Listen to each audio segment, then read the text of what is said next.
Hey everyone, welcome back to the channel. I hope your day is finally finished. The phone is face down somewhere, and there is nothing left on your list tonight except lying there and letting somebody else's voice do the work for a while. If you came here to fall asleep, you are in exactly the right place, and there is no wrong way to listen. And as always, our little Minecraft world is rolling along in the background. Same world as every night.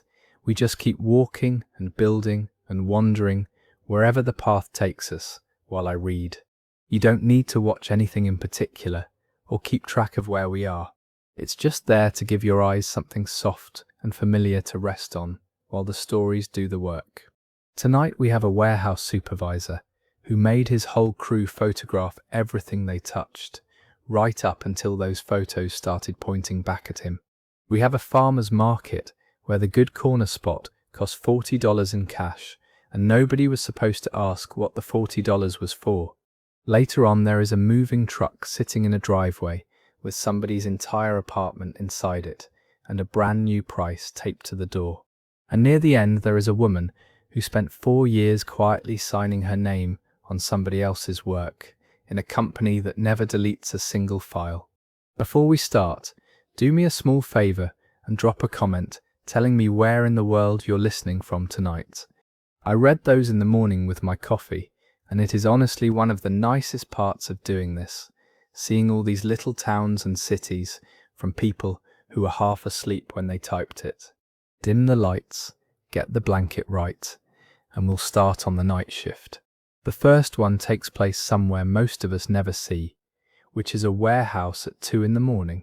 I am 34 years old, and I run inventory on the night shift at a distribution warehouse outside of town.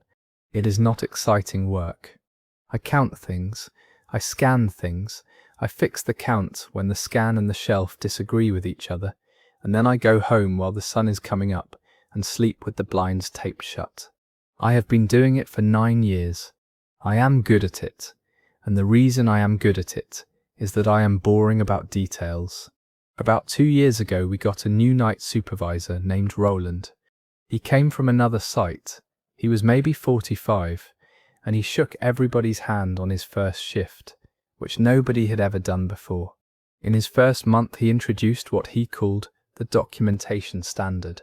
The rule was that any pallet staged at a dock door had to be photographed before the shift ended, with the pallet tag visible in the frame and the photo uploaded to the shift folder on the shared drive. Every pallet, every night.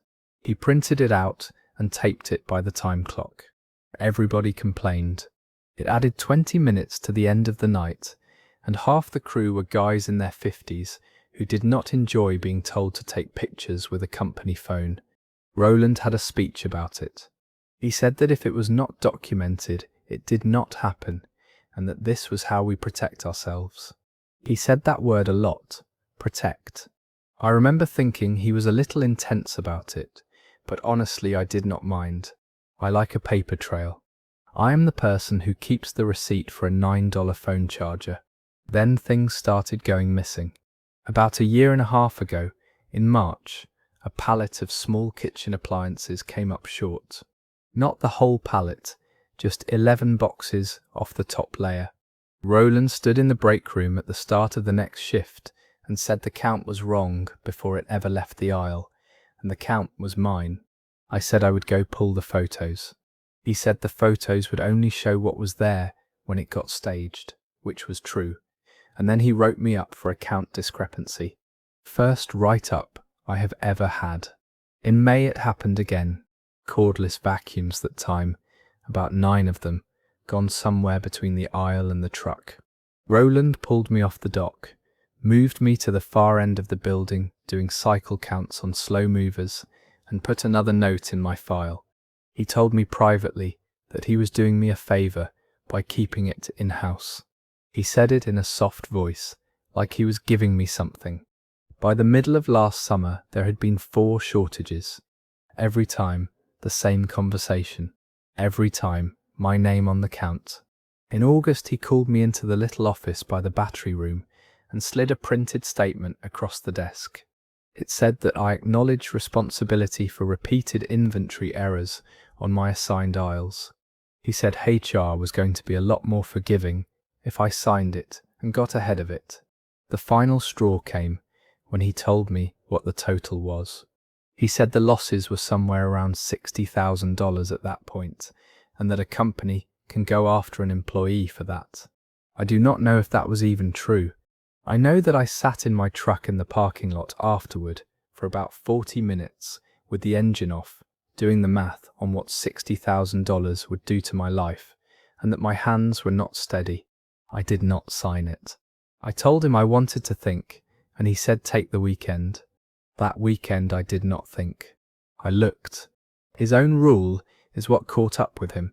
Everybody on that shift uploaded photos to the shared folder, and everybody could see the folder because that was the whole point of it. Nobody had ever opened it. 2 years of photos, sorted by date, sitting there like a filing cabinet nobody had unlocked. I made coffee, opened my laptop at the kitchen table, and started at the oldest folder. It took me most of Saturday to see it, and once I saw it, I could not stop seeing it.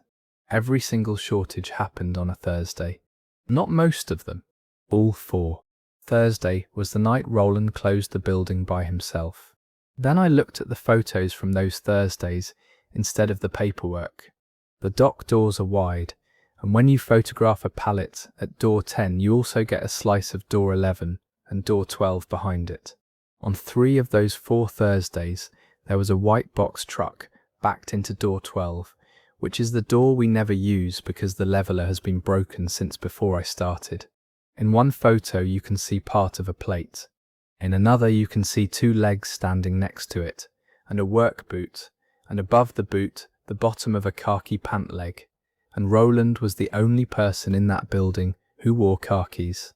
The last thing I checked was the upload data. Every photo file in that folder carries the account that uploaded it and the time. The Thursday dock photos were uploaded from Roland's account between 11:40 and midnight, which is a good hour and a half after the crew clocks out. He had built the record himself every night with his own hands, and then he had stood in front of it. I did not copy anything. I did not print anything, and I did not touch a single file, because the last thing I wanted was to be the guy who tampered with evidence.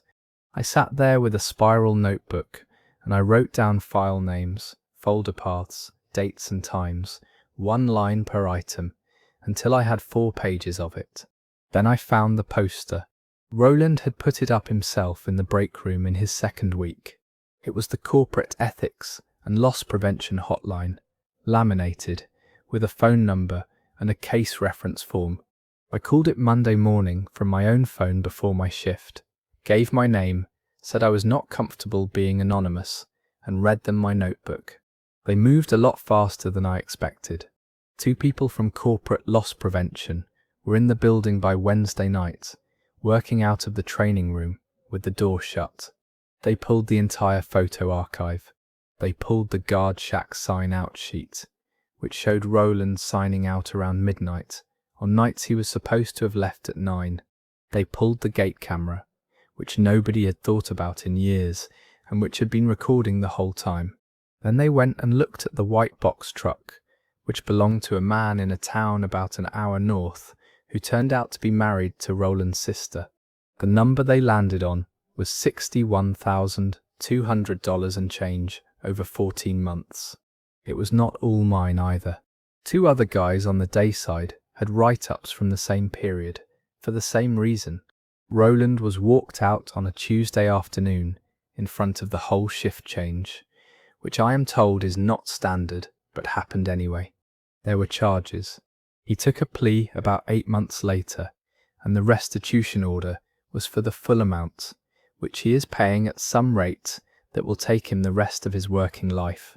HR removed both write-ups from my file, and a woman from corporate called me personally and apologized, which I did not expect and did not know what to say to. Since then, I moved up to inventory lead on nights, which came with a raise of about $4 an hour. The documentation standard is still in effect. Nobody complains about it anymore, and I still photograph every pallet at the end of my shift, tag visible, uploaded before I clock out, because it turns out that was always good advice. It just came from the wrong person. That story is over. I love how patient this one is. Roland was a middle manager who found a soft night, took a little, and then discovered that the easiest way to keep taking was to have somebody else's name sitting under the shortage. That is why the write-ups matter more than the appliances. He needed a person to be wrong so that he could keep being invisible. Our narrator did not fight him. He just opened the folder his boss made him fill. If you spend 2 years teaching everyone around you to take pictures, sooner or later you are going to be in one. The next one is much smaller and much sunnier, and it happens on a Saturday morning at a farmer's market, which is not usually where you expect a bookkeeping scandal. I am 41 and I make hot sauce. Small batch, 6 varieties, all out of a rented commercial kitchen 2 nights a week. It is not my whole income. My actual job is scheduling for a plumbing company, but the sauce pays for itself and a little more, and I sell it at a farmer's market in the town square from April to October. The market has about 30 vendors and a manager named Yvonne, who has run it for a long time and who genuinely does a lot of work. She is not a monster in this story. She is the reason the market has electricity and a portable restroom, and she is the reason it did not fold during the years when it was down to 11 stalls. There are 2 spots at that market that everybody wants. They are the 2 corners closest to the parking lot entrance, because everyone walks past you before their money is gone. Those spots got assigned by Yvonne, and the vendor handbook, which she wrote herself and hands to every new seller in a plastic sleeve, says spot assignment is by seniority and season attendance. My 3rd season, I got moved into one of those corners in June, and it changed my numbers completely. I went from maybe $400 on a Saturday to $900, sometimes $11. In August of that year, Yvonne came by my table near the end of the day with a canvas bag and made a little joke about how well I was doing. Then she said that the corner spots carry a premium and that it was $40 a week, cash, and that most people just paid at the end of the market day. I asked if I could add it to my check, since I pay my stall fee by check every month. She said the premium was handled separately and that it was easier this way for everybody. I said I would think about it. She smiled and moved on, and I did not think much of it that afternoon. 2 weeks later I got moved. Not out of the market, just to the far end, past the coffee trailer, backed up to where the dumpsters sit on market days. My Saturday dropped to 300 and change. The corner went to a soap seller who had been at the market for 1 full season. I asked Yvonne about it, and she said rotation. I said the handbook says seniority. She said the handbook says a lot of things, and that she has discretion. In September, there was a cleaning fee, $18, added to my monthly invoice, described as end-of-season stool cleaning, on a stool that is a folding table on asphalt.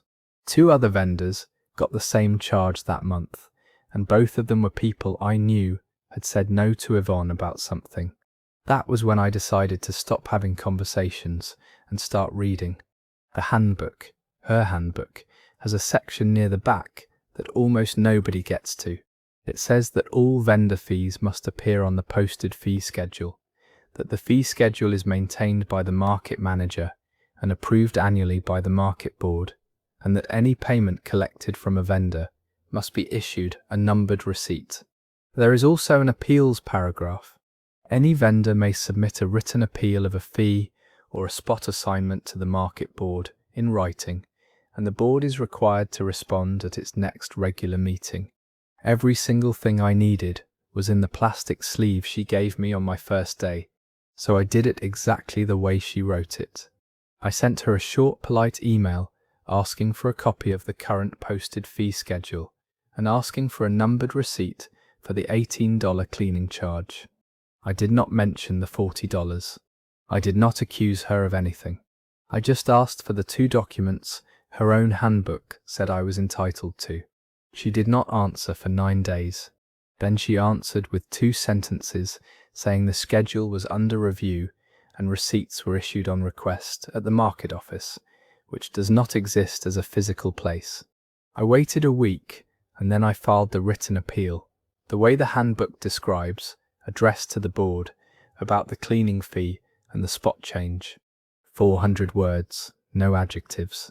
And because the handbook says appeals are read at the next regular meeting, and because the meeting was public, I went and sat in the back. What I did not know is that 2 other vendors had filed their own appeals that same month, separately, without any of us talking to each other. One was a woman who sells cut flowers, and one was the man who does the wood cutting boards. 3 appeals in 1 month for a market that had gotten maybe 2 in a decade. The board read all 3 out loud, one after another, and the room got very quiet because all 3 mentioned fees that nobody on that board had ever approved.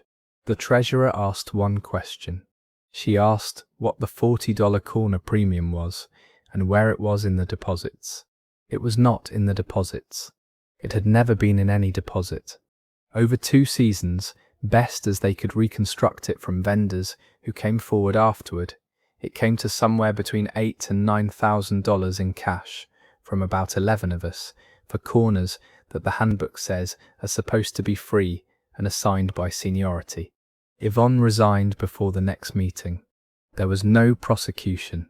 She paid back a figure that was agreed on privately, and the board did not pursue it further, partly because half of them had known her for 20 years, and partly because reconstructing cash is close to impossible.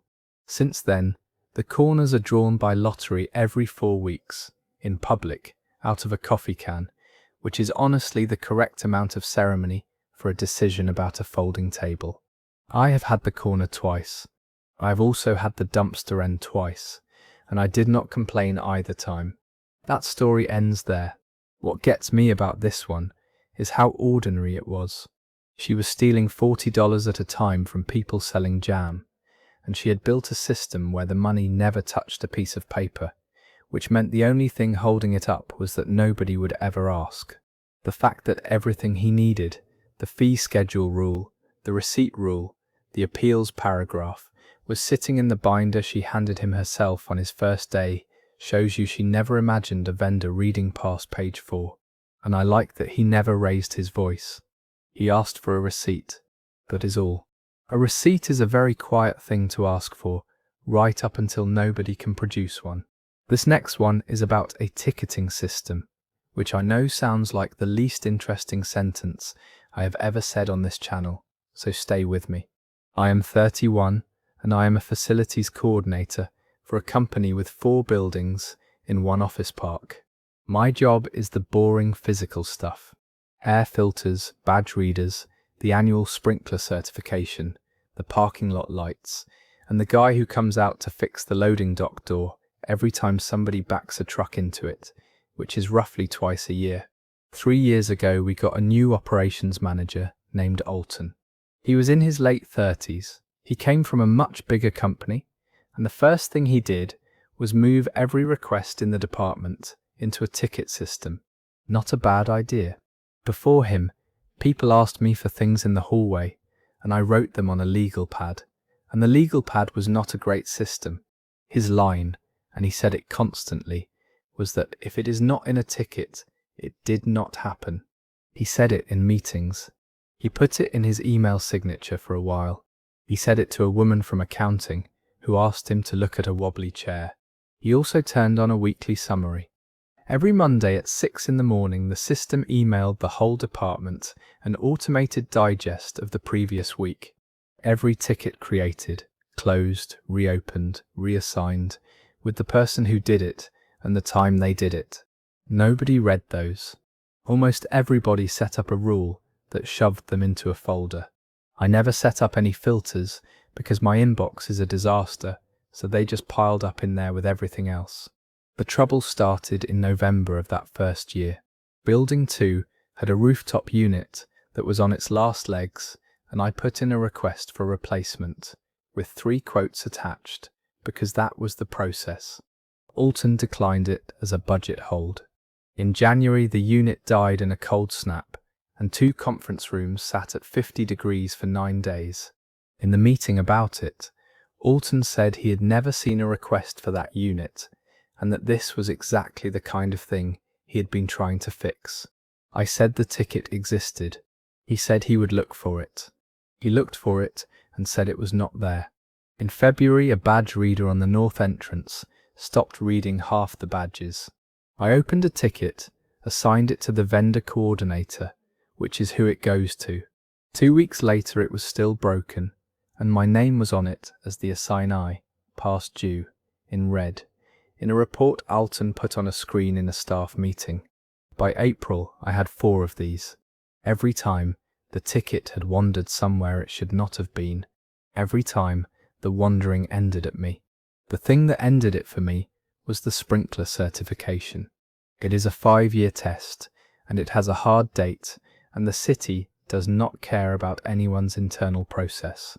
I had it flagged 11 months out. I had it in the ticket system, with the vendor quote, waiting on approval. It sat. I emailed him twice. It sat. We missed it.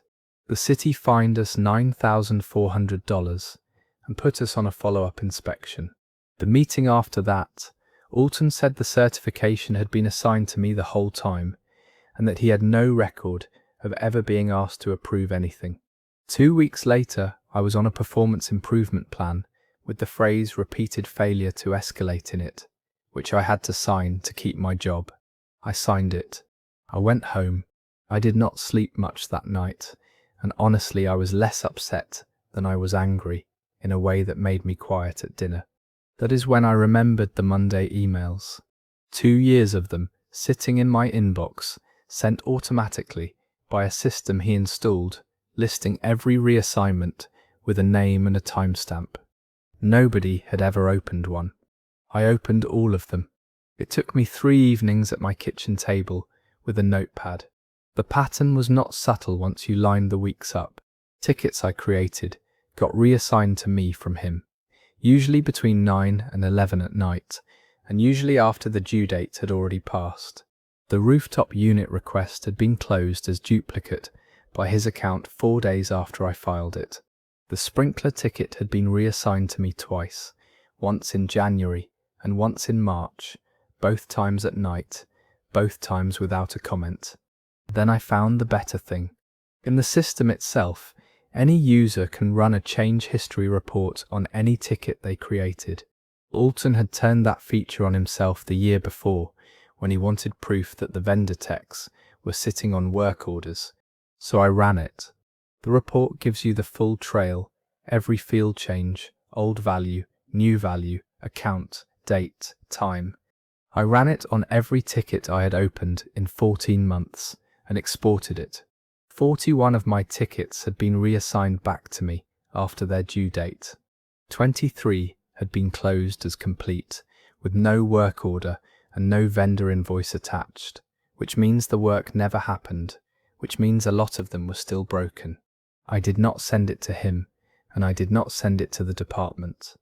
I emailed my director and the HR business partner together, and I asked for a meeting to discuss my improvement plan, and I said I would be bringing documentation from the ticket system.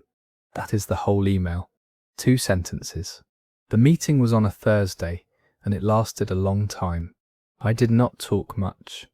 I handed out 3 copies of a stapled packet, the export first, the Monday digests behind it, and I let them read. The HR person read it twice. My director asked one question, which was whether anyone else could reassign a ticket into somebody's queue at 10 at night, and the answer was that the system stamps the account that did it, and the account was his. I should say how this actually ended, because it is not a movie. Alton was not walked out. There was no announcement. About 5 weeks later, there was an email saying he was moving into a special projects role supporting our other site, and he was gone from our building. And then in the fall, he left the company on his own. Nobody ever said the word to me. Nobody apologized. My improvement plan was withdrawn in writing, and the sentence they used was that it had been issued without adequate review, which is about as close as a company ever gets. The $9,400 fine sat on our budget all year with my department's name on it. Since then, tickets in that system cannot be reassigned to a person, only to a queue that a person pulls from, which I suggested and which took 8 months to happen. The Monday Digest still goes out. I still do not filter it. And the director, who signed my improvement plan, still sits 2 doors down from me, and we are perfectly polite, and I have not forgotten it. That story comes to an end. I like this one because the villain was simply early. Alton got to the tools first, and once you own the tools, you assume they are pointed away from you. He spent 3 years telling everybody that the record is the truth, and he was right, and that is what got him. The fact that he was reassigning tickets at 10 and 11 at night, when he thought the building was asleep, tells you he understood exactly what he was doing, and just could not imagine anyone reading a Monday morning email nobody had ever opened. Our narrator did not accuse him of anything. He printed a report the system produces on request, and sat there while people read it. A man who insists that nothing counts unless it is written down should not be surprised when everything he did is written down. The next one takes place at a storage facility off a highway, and it starts with a text message that nobody should ever get.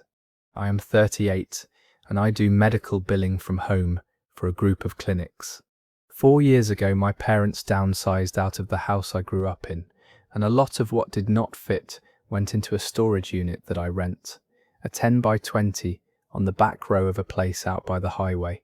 Boxes, furniture, my mother's sewing machine, and my dad's woodworking tools, which he had been collecting since he was in his 20s.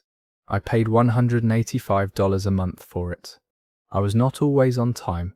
I want to be honest about that, because it matters. Twice in 4 years I was 2 or 3 weeks late, once because of a card expiring, and once because I just forgot, and both times I paid the late fee without arguing. The manager out there is a man named Dwayne, mid-50s, always in a company polo, always on the phone in the office, with the little bell on the counter. For the first 2 years he was fine. Not friendly, but fine. About 2 years ago, things at that facility started getting strange. The rent went up twice in 9 months, which they are allowed to do. Then a lock check fee appeared, $25, and when I asked what it was, Dwayne said it was for when staff has to verify a unit is secured. Then in the spring, a woman I sometimes saw at the gate lost her unit at auction, and she told me in the parking lot that she had never gotten a single notice, and I remember thinking she probably had and had ignored them, which I feel bad about now. The final straw came when I got a text on a Tuesday in June that said my unit had been sold at auction the previous Saturday for $110. I was 17 days past due. 17. I had a payment scheduled for that Friday. I drove out there, and I did not handle it well. There was a kid at the counter, maybe 20 years old, and I raised my voice at him about a decision he had nothing to do with, and he just stood there looking at the floor. That is not something I am proud of. I apologized to him about a week later, and he said it was fine, and it was not fine, but he was nice about it. Dwayne came out and told me that notices had been sent, that state law had been followed, that the unit had gone to auction after the required period, and that he was sorry but the buyer had already cleared it out. He said it in a bored voice, like he had said it many times, which he had. I went home and I sat in the car in my own driveway for a while, and then I got out my laptop, because I have been billing insurance companies for 14 years, and if there is one thing that job teaches you, it is that everybody's system keeps a record and almost nobody looks at it. That facility runs everything through a tenant portal. It is the same portal I pay through. And inside that portal, under my account, there is a communications tab, because the company set it up that way so tenants can see their notices. It lists every automated message the system has ever generated to me. Every rent reminder, every late notice, every receipt going back 4 years. The lien notices were not there. Not one. No pre-lien, no notice of sale, nothing. The last thing the system had sent me was a standard late reminder on day 6, and after that, silence. Then I pulled my payment history, which is in the same portal, and printed all 4 years of it. And then I remembered the gate. That gate has a keypad, and every tenant has a code. And the gate log is not something I can see, but the receipts are. I had 3 kiosk receipts in the portal from visits that spring, including one from about 3 weeks before all this, which mattered because the notice they claimed to have mailed was supposedly returned undeliverable, and I had been standing on their property with a working code and a working phone number in the file. The last piece was taped to the wall of that office and printed on the back of my rental agreement, the company's own lien policy. Written notice, by certified mail, a 90-day period, publication of the sale. Every step of it, in their own words, in a document I had signed and they had drafted. 17 days is not 90 days. That is not a legal argument, that is arithmetic. I did not go back and yell at Dwayne. I wrote to the corporate compliance address on the rental agreement, 1 page, with the portal communications log attached, the payment history, the receipts, and their own policy with the 90-day line underlined. Then I filed a complaint with the State Consumer Protection Division, because storage liens are governed by state statute, and there is a form for it. Corporate moved within 4 days, which tells you they already knew something. It turned out Dwayne had been running auctions early and taking cash for units at the gate, off the books, to people who came out on Saturdays. He was not entering the sales in the system, which is why the system had never generated a single notice for any of them, because the system had no idea anything was happening. 6 other tenants came forward once the state opened it. The total across all of us was somewhere around $38,000 in property. Dwayne was terminated, and the state matter went on for a long time, and I do not know exactly how it ended for him personally. My settlement was $11,400, which is what an insurance adjuster decided a 10 by 20 of somebody's family is worth. I got some of it back. The buyer who took my unit had resold most of it at a flea market, but he had kept a table saw and a wooden tool chest with my dad's initials burned into the lid, and when the investigator contacted him, he brought both of them back to the office himself and would not take anything for them. That chest is in my garage now. Most of the rest is gone, and I have stopped thinking about the specific items, which took about a year. Looking back, the thing I keep coming back to is that he did not beat their system. He just never turned it on. That story wraps up there. There is something almost lazy about this one that makes it worse. Forging notices is work, and Dwayne was not interested in work. He simply did the sale in the parking lot and left the software out of it entirely, and then he counted on every tenant believing him when he said the notices went out. It worked for a long time, because who checks? Our narrator was late, she admits it. She yelled at a kid who did not deserve it. And none of that changes the 90 days that the company printed on its own agreement. She spent 14 years learning that the record is the last thing standing when 2 people disagree, and then she went and looked at the record. The notices were never sent because he never entered the sale, and the empty log was the whole case. This next one happens in a dance studio, and the money involved is small enough that it took a long time for anybody to add it up. I am 29 and I teach 3rd grade. My daughter is 9 and she has been at the same dance studio since she was 5, which in this town is basically the only studio, and that matters to the whole story. The owner is a woman named Bernice. She is in her 60s, she danced professionally somewhere a long time ago, and she is genuinely good with the little ones. I do not want to pretend she has no talent, because she does, and my kid loves her. She has also run that studio like a small country for about 30 years. The recital is in May, and the recital is where the money is. Every dancer is in 2 or 3 numbers, and every number has a costume. The costumes come from a catalogue. They cost between $65 and $90 each, and you pay a costume deposit in October and the balance in January. For my daughter, that is usually a little over $200 a year, on top of tuition, and I paid it every year without thinking hard about it. 3 years ago, in October, Bernice put in a new policy.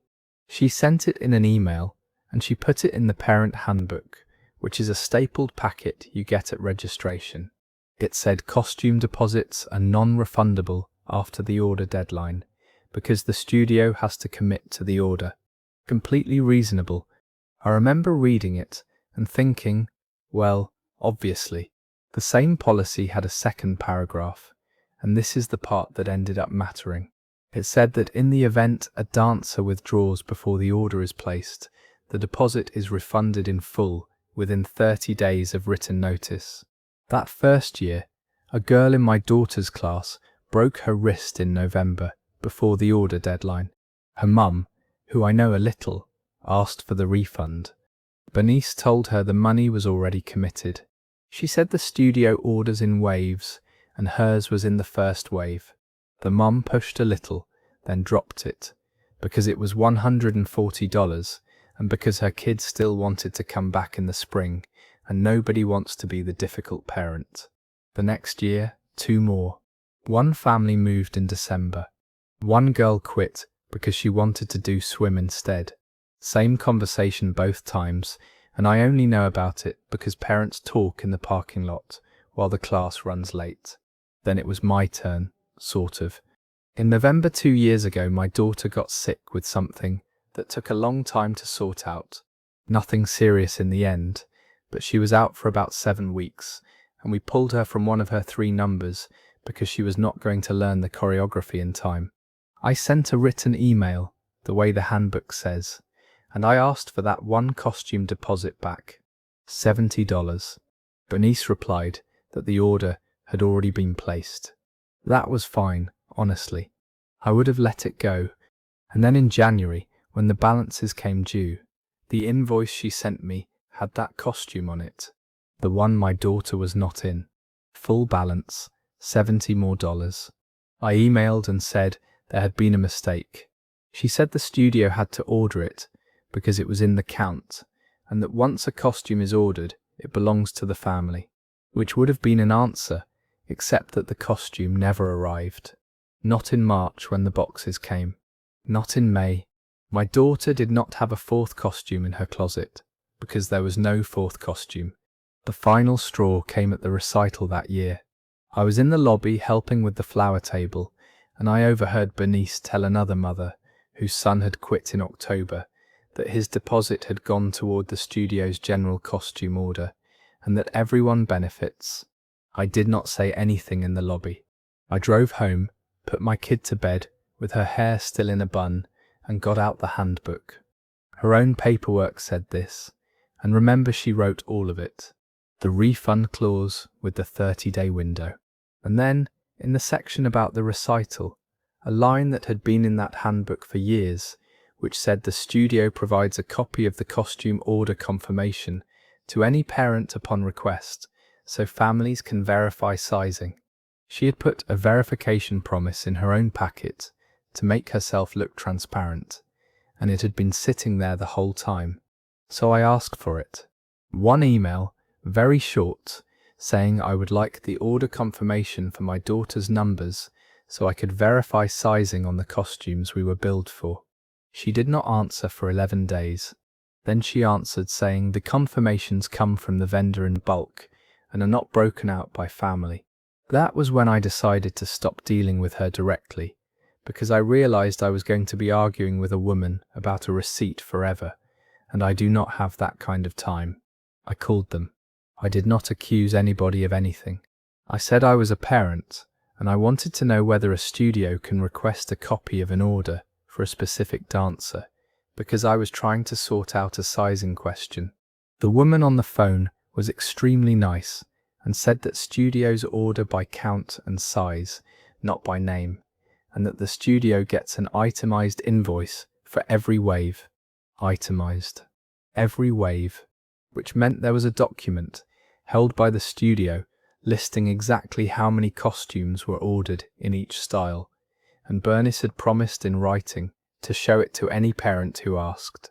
I did the next part with 3 other parents, because by then there were 4 of us who had figured out we were talking about the same thing. We wrote one letter, all 4 names on it, quoting her refund clause, quoting her verification clause, listing the amounts, and asking for the itemized invoices for the last 3 seasons. We did not send it just to her. We copied the studio's business email, which goes to her husband, who does the books, and which is listed on the registration form. The husband called me 2 days later, and he sounded like a man who had not known. They pulled the invoices.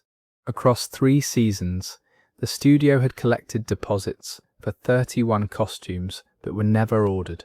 $900 and some in the first year, more in the second. The full number they eventually landed on was $4,380. What happened next is not satisfying. There was no scandal. Nothing was posted anywhere. The husband refunded every family they could identify by check in about 6 weeks. Bernice never apologized to me, and she never mentioned it again, not once, and she still teaches the Tuesday class my daughter is in. We stayed, which some people found strange. It is the only studio in town, and my kid loves it, and she is 9, and I decided that pulling her out of the thing she loves in order to make a point to a 60-year-old woman was a trade I was not willing to make. Some weeks I am comfortable with that, and some weeks I am not. Since then, the studio posts the costume order confirmation on a bulletin board in the lobby every November, blown up to 11 by 17, with the styles and the counts on it, and nobody had to ask for that to happen. That story is over. The thing about Bernice is that she never planned any of it. It started as one refund she did not feel like writing, and then it worked. And the thing about something working is that you do it again. 3 years later, she had a small business running on money for objects that did not exist, and she was explaining it in a recital lobby like it was a philosophy. The fact that she had written a verification promise into her own handbook years earlier, purely to sound organized, tells you she thought of the handbook as advertising and not as a document. Our narrator did not go to war. She asked to see the invoice the packet said she could see, and she brought 3 other parents with her, and that was enough. A promise you made to look transparent is still a promise. The next one is about a purchasing department, which I promise is more entertaining than it sounds. I am 46, and I am a project manager for a mid-sized construction company. About 80 people, mostly commercial interiors, offices and clinics, and the occasional bank branch. My job is schedules and subcontractors, and I am the person who gets yelled at when the flooring shows up on the wrong day. We have a purchasing director named Warren, late 50s, been there longer than almost anyone, wears a vest over a button down in every season including August. Warren's whole thing is the 3-quote rule. He wrote it into our procurement policy about 10 years ago, and it is the most Warren sentence ever written. Any purchase over $5,000 requires 3 written quotes from qualified vendors, documented in the purchasing file, with the selection rationale recorded. He would recite that in meetings. He put it on the intranet. He made every project manager take a 40-minute training on it, twice, once when it launched, and once when he updated it in a way that nobody could identify. I got along with him fine for years, and then about 18 months ago it turned. I was running a clinic build, and I needed casework, which is the millwork, the cabinets and counters and reception desks. That is a big number, usually somewhere between 60 and 90,000 on a job that size. I ran my 3 quotes. The one I wanted was a shop about 40 minutes north that I had used for years, came in at 71,000. Good lead time, good crew. Warren overrode it and awarded it to a shop I had never heard of at $86,000. His rationale line said, preferred vendor capacity, $15,000 over, on my job, on my budget. The casework came in 6 weeks late, and 2 of the reception desks were the wrong laminates. I ate that delay. The client was furious with me, not with Warren, because clients do not know who Warren is. Then it happened again in the fall, on a bank branch, on the flooring package. Then again in the winter, on doors and hardware. Every time the same shop, or one of 2 others. Every time the rationale line said something like preferred vendor capacity or schedule reliability, which is a beautiful phrase for a vendor who was, at that point, 0 for 3 on schedule. I brought it up with him once, in his office, as politely as I know how. I said I was getting hammered on delivery dates from vendors I did not pick. He told me that project managers see one job and purchasing sees the whole company. Then he mentioned, sort of sideways, that my change order volume was something he had noticed. The final straw came in March. I lost a job, not the work, the assignment. My operations VP moved a healthcare project I had been developing for 5 months to another PM, and when I asked why, he said there had been concerns about my vendor management and my margins. My margins. On jobs where I did not choose the vendors.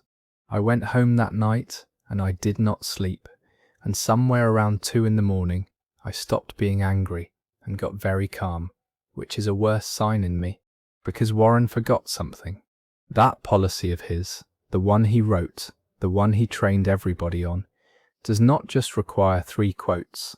It requires the quotes to be documented in the purchasing file and the selection rationale to be recorded, and it says the purchasing file for any project is available to the assigned project manager. He wrote that access line himself. He wrote it because 10 years ago he was tired of PMs calling him to ask what got ordered. So I opened the purchasing files, not just mine first, then every project I had touched in any capacity, which was more than you would think, because I cover for people and I get pulled onto punch lists. The casework job had 3 quotes in the file, mine at 71, the winner at 86, and a third at 92,000 from a company whose quote was formatted exactly like the winner's. Same font, same layout, same header spacing, same odd little box around the total, and both of them had the total written with a comma where our other vendors used none. The flooring package had the same thing. 2 quotes that looked like the same person made them. I spent 4 evenings on it with a highlighter. 14 projects over 2 years. In 11 of them, the winning quote and at least one losing quote shared a formatting fingerprint. In 4 of them, they shared a phone number in the footer, with 1 digit changed in 2 cases and not changed at all in the other 2. Then I did the simplest thing anybody in this story does. I looked up the winning vendors on the state's business registry, which is a public website that takes about 9 seconds per search. 2 of the 3 shell companies listed the same registered agent address. It was a UPS store in a strip mall about a mile from Warren's house, which I know because he has hosted a company cookout there twice. I did not confront him, and I did not tell a single co-worker. I put together a binder, quotes side by side, the registry printouts, a 1-page summary of the price differences, and the first page of the procurement policy with his name on it as the author. I gave it to our CFO and our outside counsel in the same meeting, and I said one thing, which was that I was not making an accusation. I was reporting that the purchasing files did not satisfy the policy. The audit took 11 weeks. The number was worse than my binder. Over 4 years, across shell vendors and inflated awards, they landed at $240,000, some of it as markup and some of it as flat kickbacks from real vendors who wanted to stay on the preferred list. Warren was gone in a day. There were charges, and the case is still going, and the company recovered part of it through insurance. Since then, the 3-quote rule is still the rule. It is not going anywhere, because it is a good rule. What changed is that quotes now go to a shared mailbox that purchasing does not control, and the PM sees them as they land. Nobody at that company thanked me in any formal way. My VP took me to lunch once and did not bring it up. I got the healthcare project back in June, which was the only apology I actually wanted. That story ends there. Warren is the kind of villain who ends up in these stories more often than the loud ones. He was sloppy about the paperwork, because 10 years of nobody opening a purchasing file will do that to a person. He built a control system. He was praised for it, and then he lived so far inside it that he forgot it could be read from the outside. The fact that he made every project manager sit through his own training, twice, tells you he genuinely believed the policy protected him, rather than described him. And I love that the whole thing turned on font spacing. Not a confession, not an email, just 2 quotes that looked like the same person typed them. If you are going to invent 3 competitors, at least make them use different software. This next one is my favorite of the night, and it is about a piece of software that nobody in that building had ever thought about twice. I am 27, and I have been a server at the same restaurant for 5 years. It is a chain, but a decent one. 60 or 70 tables, busy on weekends, the kind of place where people come after a soccer game and order too many appetizers. I know the menu in my sleep, sometimes literally. We got a new general manager 2 years ago named Nolan, early 40s, came over from a location 2 counties away, very into what he called tightening things up. Within a month he had moved the schedule into an app. Everybody downloads it, everybody clocks in on it, shift trades go through it, and if you want to know when you work, you look at your phone. I actually liked the app. Before it we had a paper schedule taped up by the walk-in cooler that somebody's wet apron destroyed roughly every 9 days. The first sign that something was off was in the spring, when a girl named Anki got fired for attendance. She had been there 3 years. She was not a perfect employee. She was late sometimes, but she was not a person who missed 4 shifts in a month, and 4 missed shifts is what her file said. She told a couple of us in the parking lot that she had never been scheduled on 2 of those days. Nobody knew what to do with that, so we all said something sympathetic and then went back inside, which I think about sometimes. In June, a line cook named Marlon went the same way. Then in August, a host, a kid who was 19 and honestly did not care much, so nobody looked twice at that one. My turn came in September. Nolan pulled me into the office before a Friday dinner shift and said I had 2 no-shows in the last 3 weeks, and that this was a documented conversation. I said that was not possible. He turned his monitor around and showed me the schedule, and there I was, 6:30 on a Tuesday, and a grey box where my clock-in should be. I had not worked that Tuesday. I had not been scheduled that Tuesday. I had spent that Tuesday helping my mother pick out a refrigerator, which I remember because it took 4 hours and we did not buy one. I said all of that. He said the schedule is the schedule. I signed the write-up because I did not know what else to do, and then I worked a 9-hour Friday with it sitting in my stomach the whole time. And then I did something dumb, which I am including because it almost wrecked everything.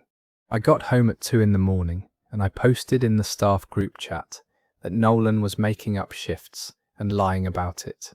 No proof, just the accusation, in a chat with 30 people in it, including 2 assistant managers. He had a screenshot of that message by the next afternoon, and it went in my file as a professionalism issue, and for about a week I was 1 bad night away from being gone. That is when I remembered the emails. The scheduling app sends a notification every single time the published schedule changes. It sends one to the app, and it sends one to your email, because Nolan turned that on himself in his first month, so that nobody could claim they did not know about a change. He was extremely proud of that. He mentioned it in a pre-shift meeting, in a slightly snide voice, about how there was no more I did not see it. I had every one of those emails, going back 2 years, because I have never deleted an email in my life. My inbox is a landfill, and for once that was a virtue. I sat down on a Sunday with a legal pad.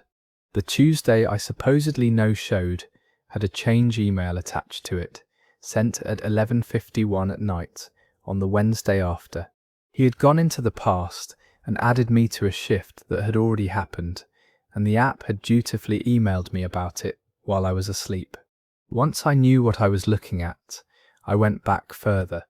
Annika's shifts were in there too, because the app emails the whole schedule to everyone, not just your own shifts. 4 changes, all late at night, all adding her to days that had already gone by. Marlon had 3. The 19-year-old host had 2. Then I understood the why, which took me longer than it should have. Our location had been running over on labour all year, and Nolan had a bonus tied to bringing headcount down. Laying people off costs a company money. Firing somebody for attendance cost nothing at all. He was building fake absences so he could shrink the staff for free. The part I got right was this. I did not post anything. I did not tell the group chat. I did not say a word to a single coworker, because I had already learned what happens when I do that. The app has a schedule history feature, and any employee can pull their own. It shows the original published version and every edit after it, with the manager account that made it and the timestamp. Nolan had enabled it. It is on by default, and turning it off requires calling the vendor, and I doubt he knew it existed. I pulled mine. Then I emailed Anki and Marlon, who were both still able to log in because nobody had deactivated their accounts, and asked them to pull theirs and send me the file. Aniki sent hers in about an hour. Marlon sent his the next day with a message that just said the word wow. I sent all 3, plus 47 notification emails, to the regional director and to the corporate ethics line on the same afternoon. The ethics line number is on a poster in our break room, next to the one about hand washing. The regional director was in our building on Thursday. He did not talk to Nolan first, which I thought was interesting. He talked to me for an hour in the private dining room, with the door open. The count they ended up with was 11 employees over 19 months, with somewhere around 60 retroactive schedule edits. Nolan was suspended that Friday and terminated about 2 weeks later.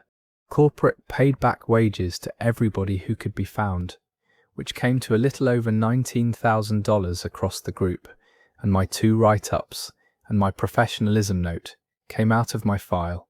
Aniki got a call offering her job back. She said no.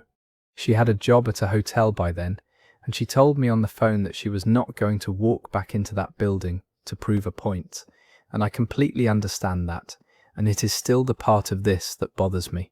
Since then, schedule edits at our location require a second manager approval, and the history report gets pulled by the regional director once a quarter at every store in our market, which I know because he told me they found something at another one. That story comes to an end. Nolan is a very modern kind of villain. He never went near the register, and he never said a false word out loud. He typed into a box.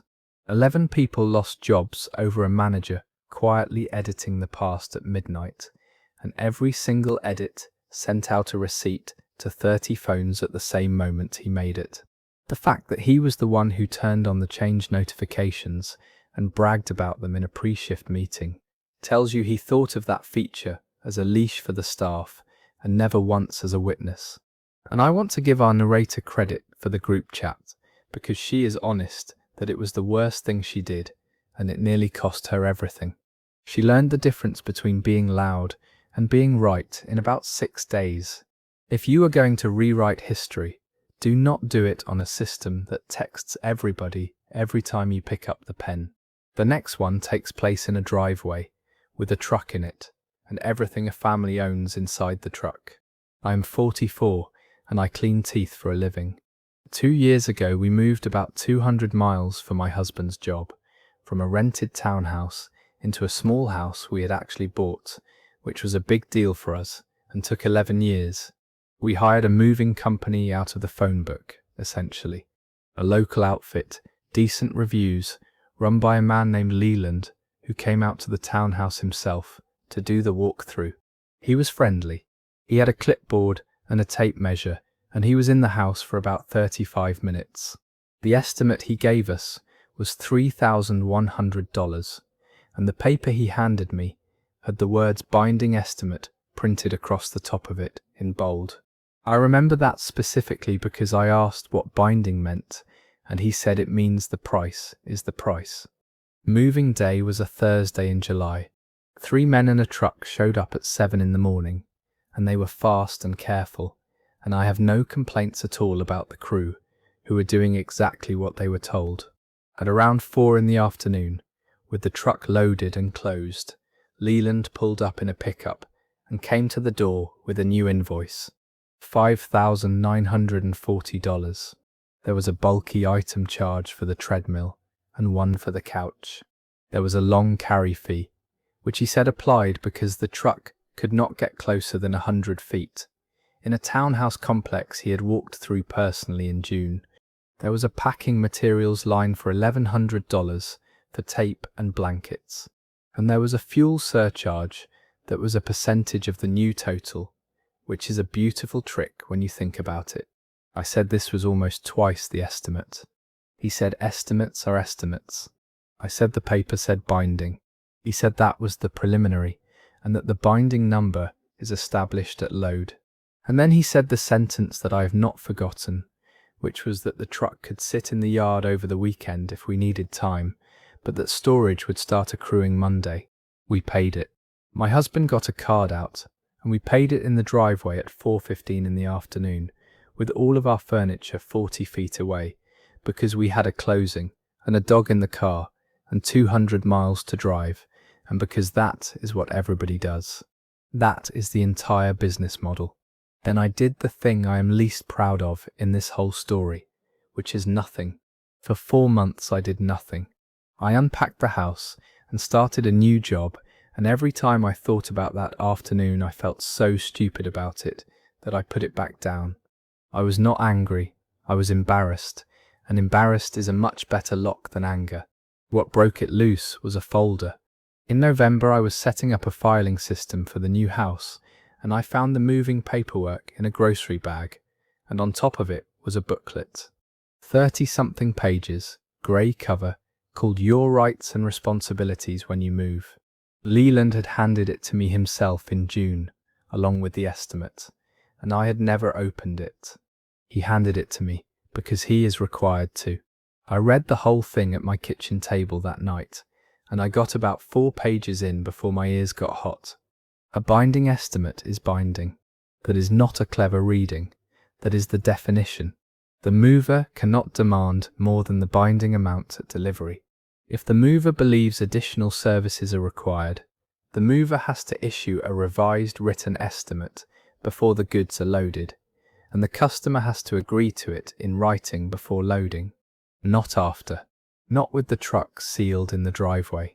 There were more. The mover has to give you a written inventory.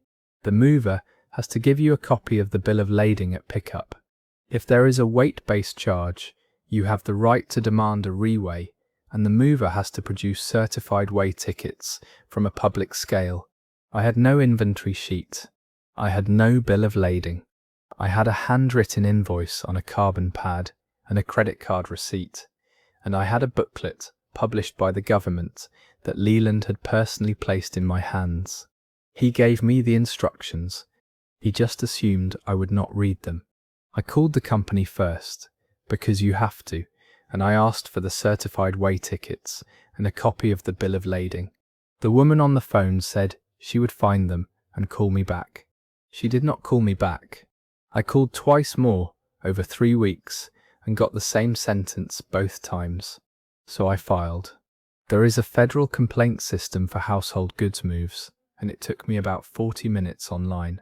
I attached the estimate with the word binding on it, the final invoice, the card receipt, and a 2-page timeline. I filed a second complaint with our state's transportation regulator because the company also does business inside the state, and I sent a copy of both to Leland by certified mail, which the booklet suggests. The certified letter is what got a phone call 3 days after it was signed for. Leland was much less friendly on the phone.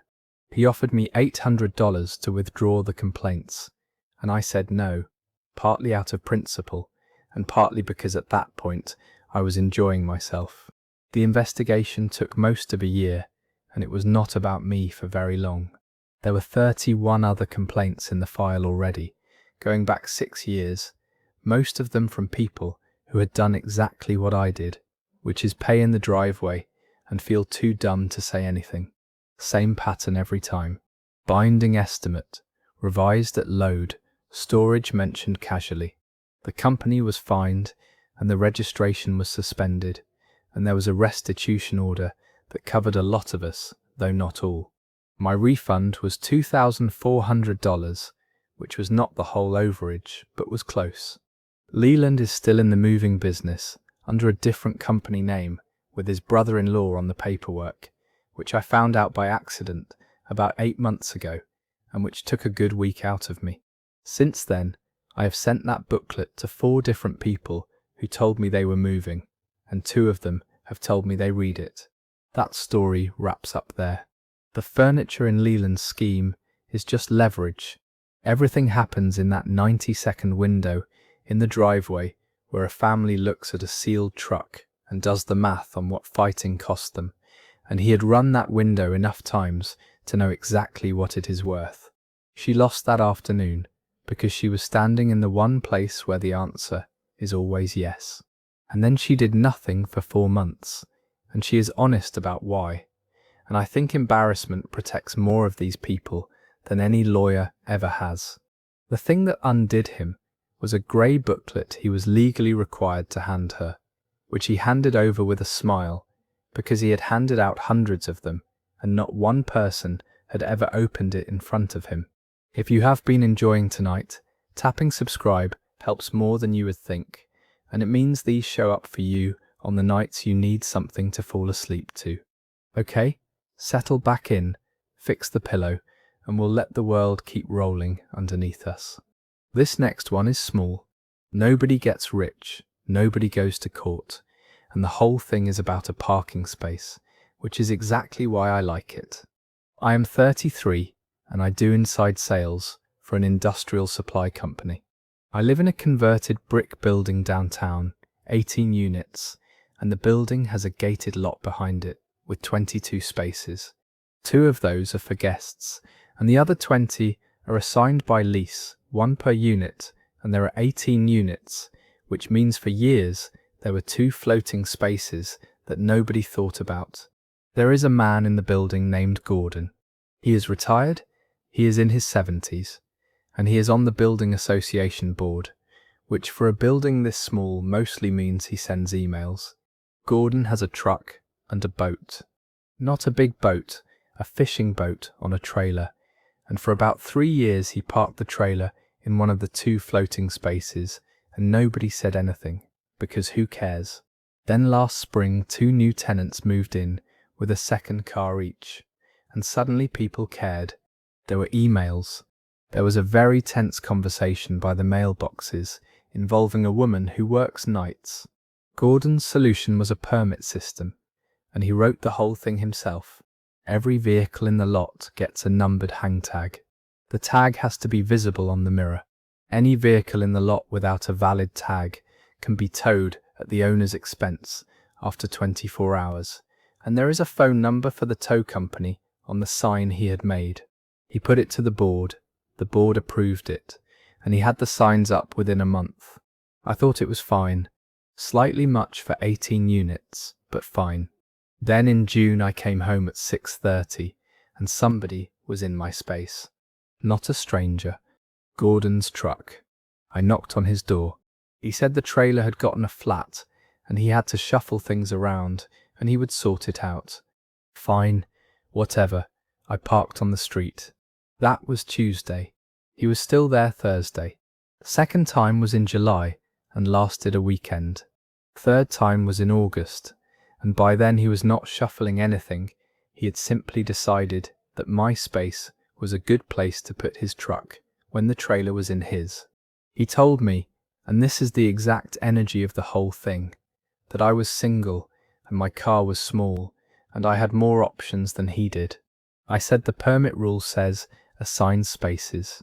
He said the permit rule is about people who do not live here. He wrote the rule and then told me the rule was not about him. That is basically the whole story in one sentence. By September, it was a running thing in the building. 2 other people were getting the same treatment, including the woman who works nights, who was parking 3 blocks away and walking home at 1 in the morning, which made me angrier than anything that happened to me. I hit my breaking point on a Wednesday when it rained hard, and I parked 6 blocks out and got soaked carrying groceries past my own building, past my own space, with his truck sitting in it. I did not key anything. I did not leave a note. I want to be clear that I did briefly think about a note, and the note was going to be bad. What I did instead was go back and read his permit policy, which he had emailed to all 18 units in a PDF with his name in the file properties. It is a page and a half. It says every vehicle in the lot must display a valid numbered tag corresponding to the assigned unit. It says vehicles displaying a tag for a different unit than the space they occupy are considered unauthorized. It says unauthorized vehicles may be towed after 24 hours by any resident contacting the towing contractor directly with the space number and the tag number, without board approval, because Gordon specifically did not want people having to wait on the board for a tow. He built a rule that let any resident call a tow truck by themselves. He did that so that nobody would have to ask him for permission. I was a little bit petty about the next part, and I am not going to pretend otherwise. I did not call the tow company on day 1. I photographed his truck in my space, with my space number on the wall behind it, and his tag hanging on his mirror at 7 in the evening, and then again the next morning, and then again that afternoon, until I had 26 hours of it time-stamped on my phone. Then I emailed him and the board, attached 3 photos, quoted his own paragraph, and said the vehicle in space 11 had been unauthorized for 26 hours, and I would be contacting the contractor at 6. He did not answer. I do not think he believed me. I called at 6. They came at 7:15. It cost him $240 plus a daily storage fee, and he got it back the next morning. The email he sent afterward went to all 18 units, and it was 4 paragraphs long, and it used the word neighbourly a lot. He said towing a resident's vehicle was an escalation, and that the policy was never intended for internal disputes. And then something happened that I did not plan for at all. The woman who works nights replied to the whole building. She has never said much to anybody. Her reply was 3 sentences, and the middle one said she had walked home alone from 3 blocks away 11 times that summer. The board meeting after that was the shortest one in the history of the building. Gordon resigned from the board in October, which nobody asked him to do. He kept the trailer for another 2 months and then moved it to a storage yard by the river. I still see him. We are polite. He does not look at me for very long. Since then, the permit system is still running, and it works perfectly well, and the 2 floating spaces get assigned by a sign-up sheet that resets in January. That story is over. I love this one because there is no money in it. Gordon was old enough and comfortable enough to believe that rules are a thing you build for other people, and he wrote his own rule with such confidence that he included a clause letting any neighbour call a tow truck without asking him first. The fact that he added that clause specifically so residents would not have to wait on the board tells you he could not picture a single scenario where the vehicle in question was his. And our narrator waited 26 hours, which is 2 hours longer than he had to, and photographed all of it, which is the pettiest possible way to be completely correct. Write a rule that anybody can pull, and one day somebody will pull it on you. The next one is a family story, and it involves a business that is not really a business. I am 35 and I am a dental hygienist. My cousin Krista is 2 years younger and we grew up close, 3 houses apart, in and out of each other's kitchens our whole childhood. About 4 years ago, Krista got into one of those companies. Skincare. You buy a starter kit, you sell to friends, you recruit people underneath you, and the company sends you graphics to post. I am not going to name it. There are 11 of them, and they are all the same. For the first year, I was supportive in the way you are supposed to be. I bought a serum. I liked her posts. I went to one thing at her house that was described as a girls' night and turned out to be a presentation with a laptop. The problem started when the recruiting started, because I was apparently a very good target. I have a stable job, I know a lot of women professionally, and I am the kind of person who does not enjoy saying no directly, which she knew. She asked me to join in March. I said no. She asked again in June, with a different pitch about how it was really about community. In September she asked in front of my mother at a birthday party, which is a move. Every time I said no, and every time it was a little more expensive to say. Then it turned into something else. In January she started telling people I had joined. I found out because a woman I work with asked me how the skincare was going, and I said, "What skincare?" and she showed me her phone. Krista had posted a photo of the two of us from a wedding, cropped to just our faces, with a caption about her amazing team growing and how proud she was of her cousin for taking the leap. I asked her to take it down. She said it was just a photo. It stayed up for 9 days. In March, a woman from my building bought a $200 bundle because Krista told her I used it and loved it. I do not use it. I used one serum 3 years ago and it broke me out. In April, I got a message from someone I went to high school with asking if I could get her a discount on the weight product. And that is when I found out there was a weight product and that Krista had been telling people I had lost weight on it.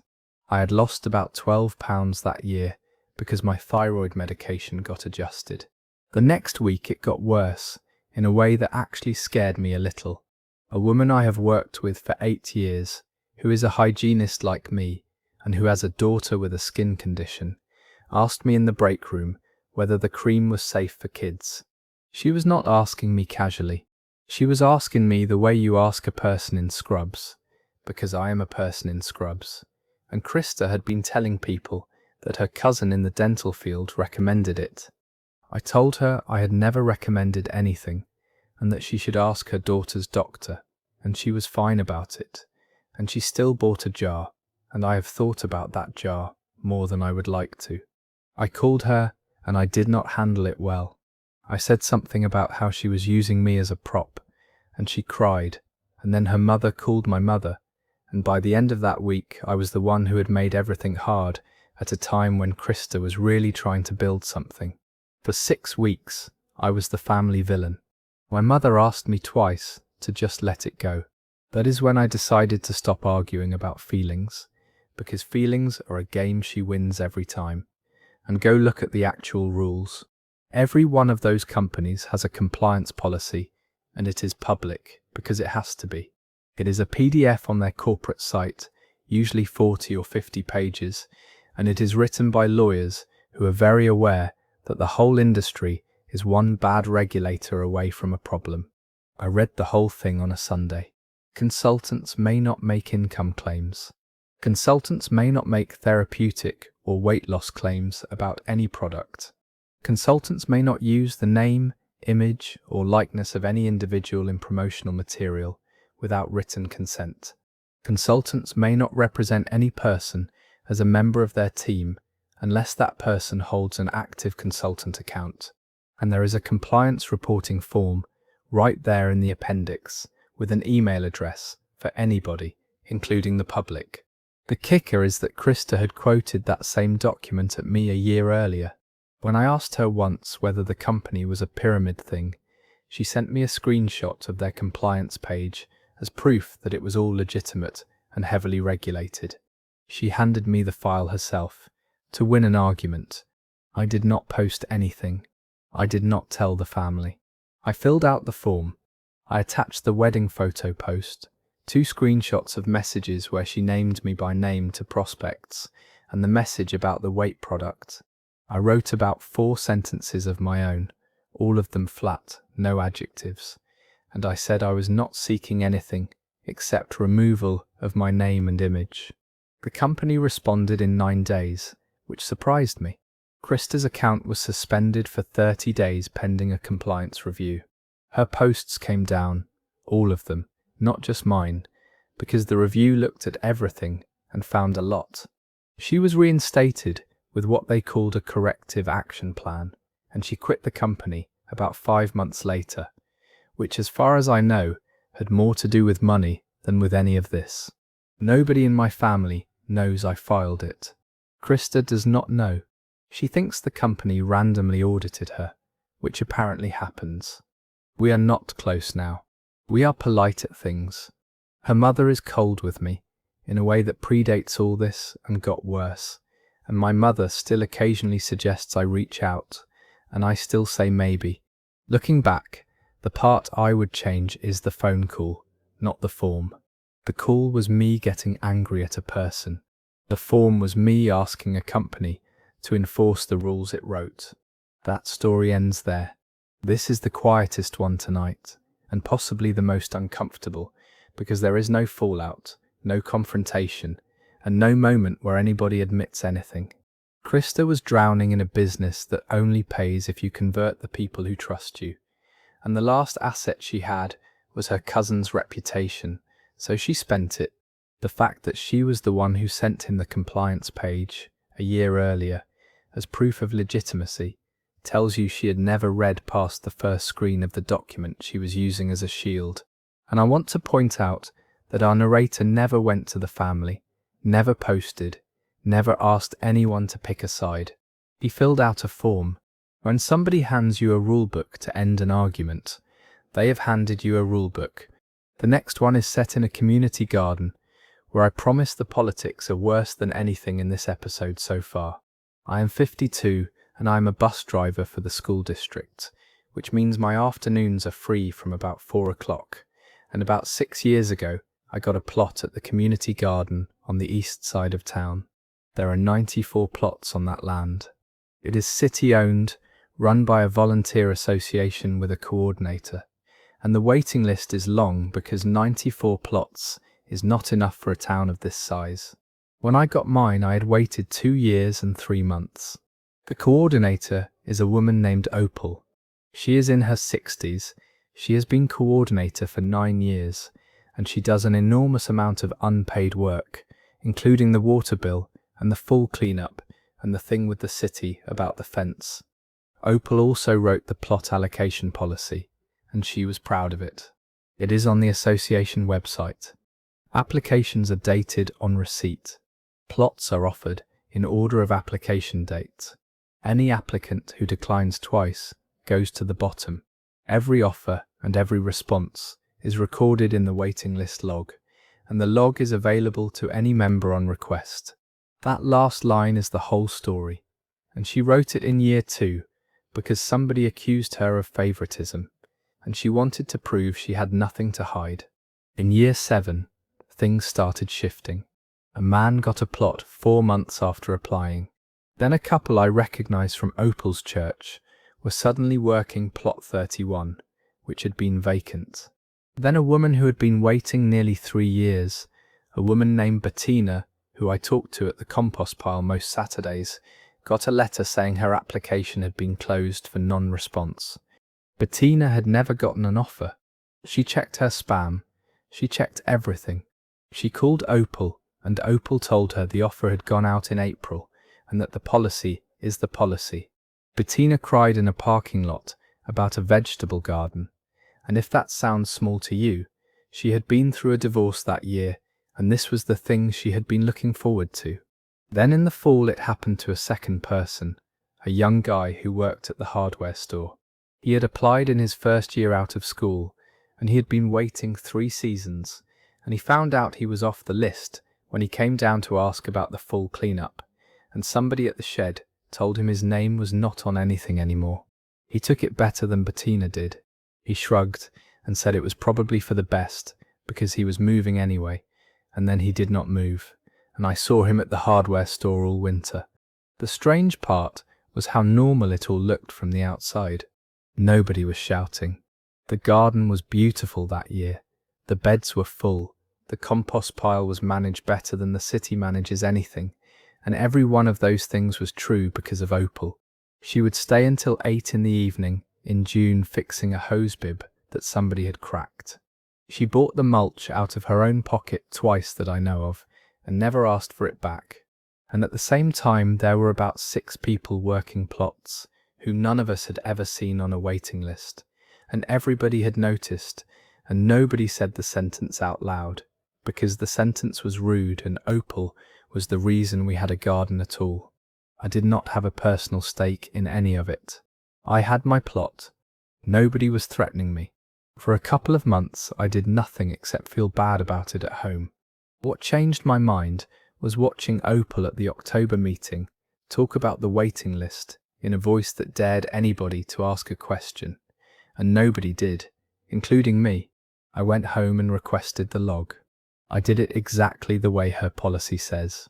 Written request to the coordinator as a member in good standing for the waiting list log for the previous 3 years. She replied in 2 days saying the log was maintained informally and she would put something together. 4 weeks went by. I asked again. She said she was working on it. That is when I remembered that the garden is on city land and that the association operates under an agreement with the Parks Department, and that a copy of that agreement is a public record. I did not file anything dramatic. I went to the Parks Department office on a Tuesday morning and asked the woman at the counter for a copy of the garden agreement, and she printed it for me in about 4 minutes and charged me $1.50. The agreement says that the association shall maintain records of plot assignment and shall make them available to the department upon request. It also says that plot allocation shall be conducted without preference, and that the department may audit the association's records annually. They had never once audited. Nobody had ever asked. I wrote 1 letter to the Parks Department. I attached the agreement page, the association's own allocation policy, with the log paragraph highlighted, and a 2-paragraph summary saying that a member request for the log had gone unanswered for 6 weeks. I did not accuse Opal of anything. I said records had been requested under 2 separate documents and had not been produced. The department asked for the log in writing, on letterhead, with a deadline. There was no log. There had not been a real log in 5 years. There was a notebook with some names in it and a lot of gaps, and about half the recent assignments could not be tied to any application date at all. 11 plots over 4 years had gone to people who were not next on the list, and at least 3 applicants had been closed out for declining offers that nobody could show had ever been sent. Opal stepped down in January. There was no scandal in the newspaper, and nobody was punished, because there is nothing to punish. She did not steal money. She gave her friends tomatoes. Bettina got a plot in the spring, on the north end where the drainage is bad, and she has been fighting that drainage ever since, and complains about it constantly, and is completely happy. Since then the waiting list lives in a spreadsheet the city hosts, and every offer gets logged with a date, and it is boring, and boring is what a waiting list is supposed to be. That story comes to an end. Opal is the hardest kind of person to write about, because she really did do the work. 9 years of unpaid Saturdays and water bills and arguing with the city about a fence, and somewhere in year 6 she decided that being the person who does everything means you also get to decide who gets a plot. The fact that she added the log paragraph herself back in year 2, specifically to prove she had nothing to hide, tells you she treated transparency as a thing you announce once and never have to keep. And our narrator had nothing to gain here. He had his plot. He went and asked a woman at a counter for a document that cost $1.50. 9 years of goodwill is not a receipt. This next one takes place at a swimming pool in July, and it is about a spreadsheet that lives on the internet forever. I am 39, and I am a pharmacy technician. My son is 12, and he swims for a summer club, which, if you have never been around one, is a very intense operation for something that only exists 11 weeks a year. The club has about 140 kids and a head coach named Lyle. He is in his 40s, he swam in college somewhere, and he has run that club for 8 years. He is genuinely good at the coaching part. My son's stroke got better in 1 summer than it had in 3. Lyle also modernized everything in his first year, and he was proud of it. He moved entries onto one of those meet management platforms, the kind the big clubs use. Parents declare their kid for a meet through the platform by a Wednesday deadline. The coach builds the entry file. The platform publishes what they call a psych sheet a few days before the meet, which is just a public list of every swimmer and every event and every seed time, and it sits on the club website afterward for anyone to look at, forever, meet after meet, year after year. He also wrote the club's coaching bylaws, or at least the section about conflicts, which I will get to. The money in a summer club is not in the club, it is in private lessons. Lyle taught private lessons out of a neighborhood pool on weekday mornings, $45 for half an hour, cash or an app, which everybody knew about and which the club allowed. 2 summers ago I started noticing relay spots. Relays are where it matters, because relays are how kids get to the county championship, even when their individual times are not quite there. 4 spots, 4 kids, and the coach picks them. In June my son was on the medley relay for 2 meets. In July he was off it. The boy who replaced him was about 1.5 seconds slower in that stroke, which I know because that information is published, and because I am the kind of parent who looks. I said nothing. Kids get moved around. Coaches see things at practice. Then in August the same thing happened to a girl on our team whose mother I sat next to at every meet, and her replacement was also slower, and both replacements were kids I had seen at the neighborhood pool on Tuesday mornings. The next summer it was not subtle anymore. 4 relay spots at the qualifying meet, and 3 of them went to kids taking private lessons, and one of the 3 had not attended practice in 2 weeks because the family had been on vacation. I asked Lyle about it in the parking lot, politely, and he told me relay selection is a coaching decision based on things parents do not see, which is true. It is also the sentence that ends every conversation of this kind, and he knew that. In July my son asked me if he was bad at swimming. That was the moment where I stopped being a parent with a complaint and became something more annoying. I did not go to the board. I did not post in the team group. What I did was open the club website and start reading psych sheets, which are still up there every meet going back 6 years, because Lyle put them there himself as proof that everything was above board. I built a spreadsheet at my kitchen table over about 2 weeks. Every relay, every meet, 3 seasons, 4 names per relay, and next to each name, the swimmer's best time in that stroke from the individual events on the same published sheets. 211 relay assignments.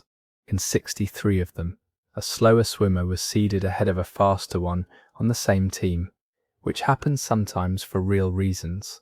But once I marked which families were taking private lessons, and I only marked the ones I could confirm because they had told me directly at a meet, the pattern stopped looking like coaching.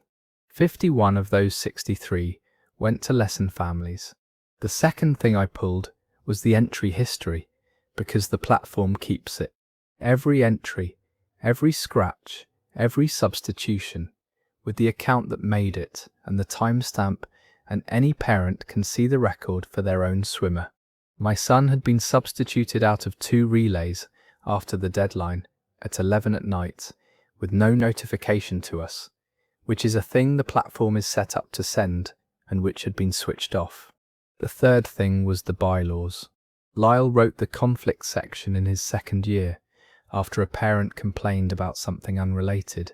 It says that any coach providing paid private instruction to club athletes shall disclose those arrangements annually to the board in writing, and shall recuse himself from selection decisions involving those athletes. He wrote a recusal rule for himself and then never filed a single disclosure. The board secretary confirmed that later. 8 years, 0 forms. I gave the whole thing to the board in a 15-page packet.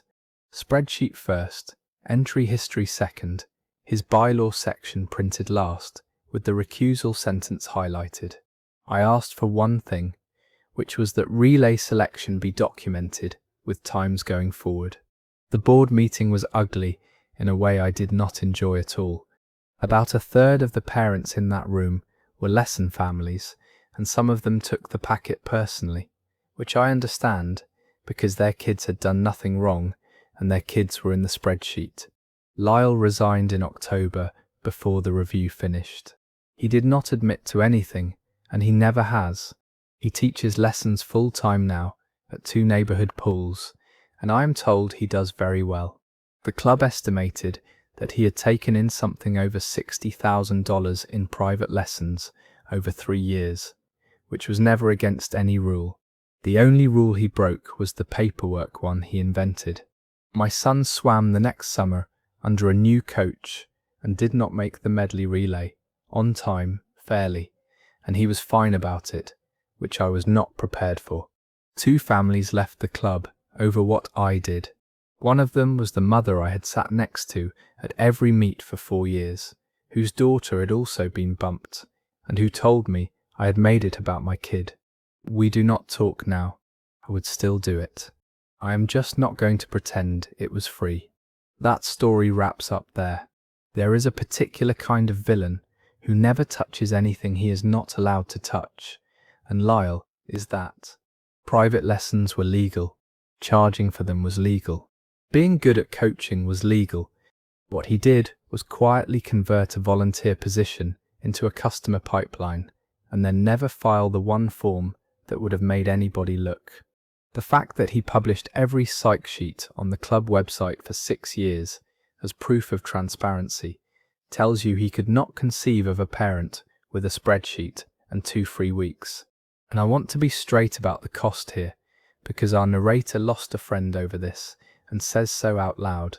He put 6 years of his own receipts on the internet and left them there. The next one is about a 10-minute break and about a woman who was absolutely certain she had read the rule correctly. I am 36 and I process auto claims in a call center. 60 people on my floor, headsets, the whole thing. It is not glamorous work, but the pay is decent and most of the people are good. 4 years ago we got an office manager named Denise. She came in with a mandate about productivity and she was, in fairness, walking into a mess. People took 40-minute lunches and called them 30. There was a guy who disappeared for most of every Thursday afternoon. Something needed to happen. What Denise did was write a break policy, print it, laminate it, and put it on every pod. The policy said that every employee gets 2 10-minute rest breaks and 1 30-minute meal break per 8-hour shift. It said employees must clock out and clock back in for every break, including the 10-minute rest breaks, using the terminal by the door. It said breaks not clocked will be treated as unapproved time away from station, and it said that time clocked out is unpaid time. That last sentence is the entire story, and she typed it herself. For about 6 months, it was just annoying. The terminal is at the far end of the floor, and the walk there and back ate 2 of your 10 minutes. So a 10-minute break was really a 6-minute break, and if you were slow about it, you came back in 11 minutes and got a note. Then it got personal for a lot of people. She started running a weekly report on break overages and posting the names, not the times, just the names, on the whiteboard by the printer under a heading that said attention needed. A woman in her 50s named Ramona was on that board 9 weeks in a row, and Ramona is diabetic and sometimes needs to eat something, and after the 4th week she stopped taking her afternoon break at all.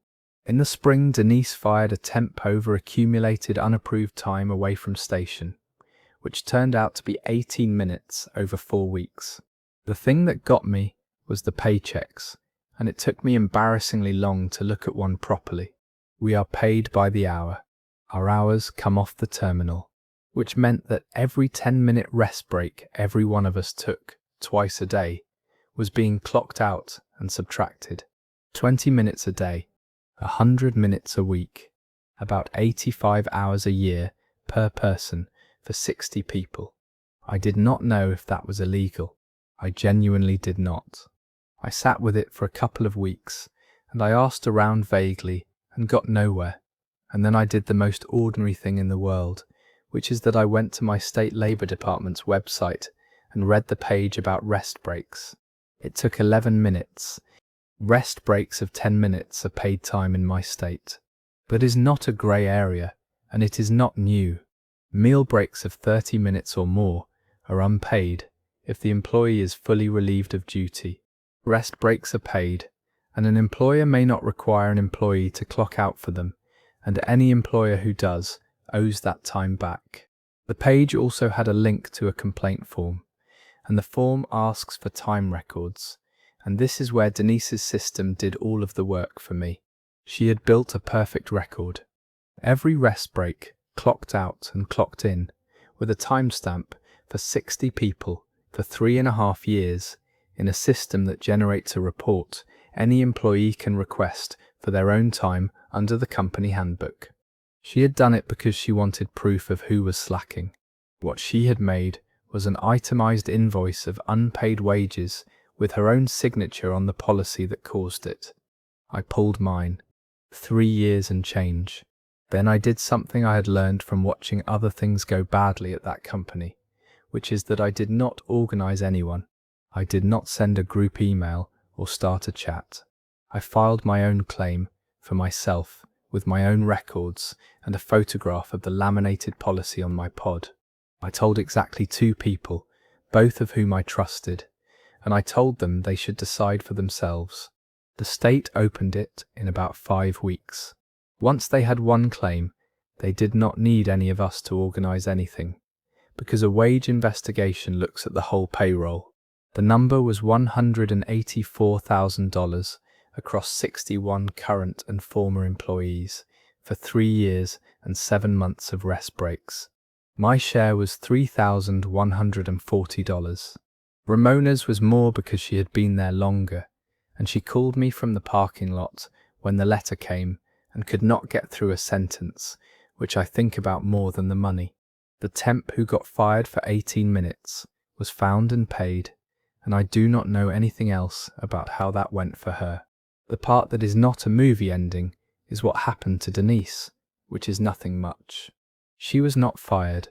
She was moved to a different function in the same building with a title that means less, and I still see her at the coffee machine, and she has never spoken to me about any of it, and I have never brought it up.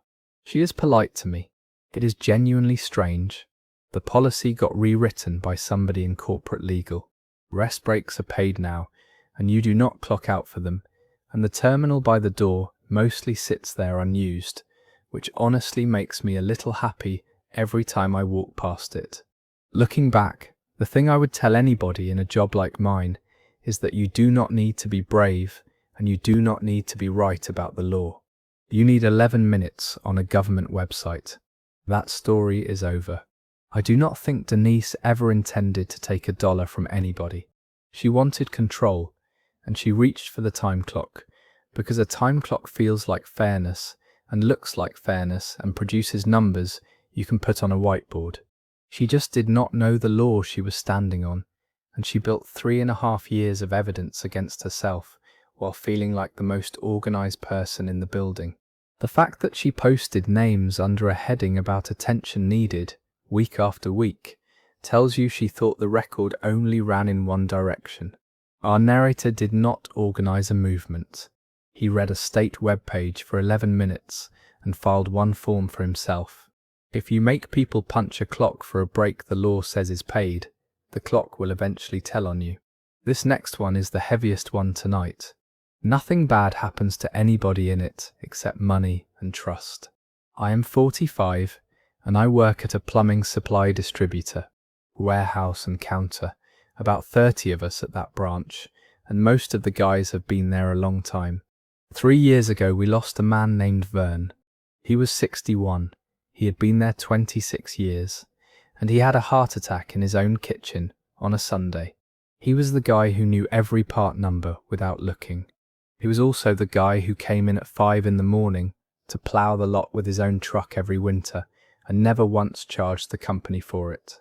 He left a wife, Roseanne, and a mortgage that was not close to finished, and a truck payment. The week after the funeral, our office manager Stan set up a memorial fund. Stan was in his 50s. He had been at the branch about 7 years. He was the one who organised the Christmas thing every year and the chili cook-off, and he genuinely was the person you would expect to do this. He set it up on one of the online fundraising sites, which is what everybody does now. He printed the link and taped it by the time clock and by the counter, and he sent it to every customer we had, because half of our contractors had known Vern for 20 years. And Stan did one more thing, which was the thing he was proudest of, and which is why we are here tonight. He put a big paper thermometer on the wall in the break room, hand-drawn, and he coloured it in with a marker every Friday. Above it he wrote the words "Full Ledger, always public," and under that he wrote the web address of the fundraising page, because those pages show every donation, every donor name, and a running total that the site calculates itself. He told us at least 4 times that nobody should ever have to wonder where a dollar went. The fund ran for about 6 weeks, and then Stan announced at a Friday morning huddle that we had raised $12,200 for Roseanne, and everybody clapped, and one of the older guys got quiet and went out to the yard for a while. I did not think about it again for almost a year. What brought it back was a conversation at a customer's counter. A contractor named Dwight, who had known Vern since the 80s, asked me offhand whether Roseanne had ever gotten anything, because he had given $4,000 and had never heard a word. $4,000 from one man, and our announced total was $12,200, and I knew what the guys inside the building had put in, because I had watched the envelope go around, and I had seen the thermometer climb before Dwight's donation ever landed. I drove out to Roseanne's house on a Saturday with a box of Vern's things from his locker that I had been meaning to bring for months, which was true and was also an excuse. She had gotten a check for $6,000. I sat in her kitchen and did not say anything about the number because I was not going to put that on her before I knew what I was talking about. I asked how she was doing with the house, and she said she was managing, and she said Stan had been very kind and had brought the check personally. Then I went home and opened the fundraising page, which was still up because those pages stay up. Every donation was there. Name, amount, date, going back 2 years, with a little comment box under most of them, where people had written things about Vern that I had to stop reading for a minute. The site's own total, calculated by the site, not by anybody's marker, was $19,480. I sat there and refreshed it twice like the number was going to change. Then I went back through the thermometer. There are photos of that thermometer because guys took pictures of it and sent them to customers to show the progress. I had 2 on my own phone. Every Friday number Stan coloured in was lower than what the page said that week. Not wildly lower. 1,000 here, 1,800 there. Enough that nobody who was glancing at a paper drawing on a wall would ever catch it. He had taken about $13,400, and he had done it in front of a public list of every person who gave. I want to be careful about the next part, because this is where I could have made it about me. I did not post it anywhere. I did not walk into the break room with a printout, which is what I wanted to do, and I will admit that I sat in my truck in that parking lot on a Monday morning and thought hard about doing exactly that in front of everybody. I hit my breaking point somewhere in that parking lot, and then I sat in it until it passed, which took most of a cigarette that I had bummed off a guy in receiving and had no business smoking. Instead, I printed the donation list, all 6 pages of it, and the site's total, and I put my 2 thermometer photos with it, and I drove to the regional office and handed it to our operations director with about 11 words of explanation. She had it escalated by that afternoon. The company did not go to the police, which some of the guys never forgave. What they did was terminate Stan the following week and pay Roseanne the difference themselves, $13,480 out of company money within about 9 days. Then they went after Stan privately for it, and I do not know how that ended, and honestly I have never asked. Roseanne knows. Somebody told her before I could decide whether to, and I still do not know if that was better or worse.